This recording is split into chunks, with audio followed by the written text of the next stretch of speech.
In today's video, I will walk you through how to achieve the grainy colored threshold look in Adobe Photoshop. Start by bringing in your PNG subject. In my case, I'll be using this image here.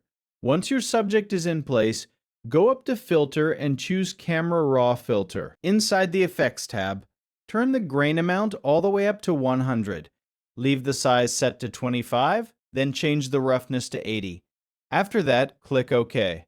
Next, duplicate your subject layer by pressing Ctrl J. With the duplicated layer ready, create a threshold adjustment layer. Go to Adjustments and select Threshold. Now move the slider around until the image looks good to you. I'm going to set mine to 111. After that, we need to group the threshold layer together with the duplicated subject layer.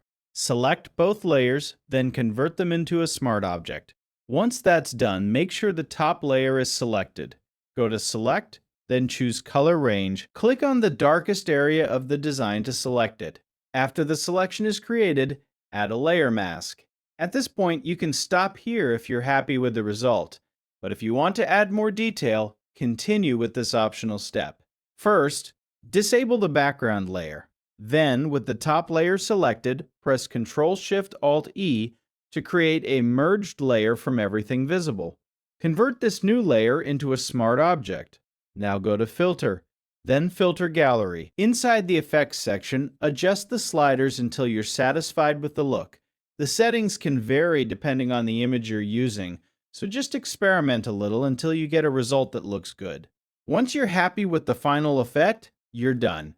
If you created a design using this tutorial, check out your work. Thanks for watching, and I'll see you in the next one.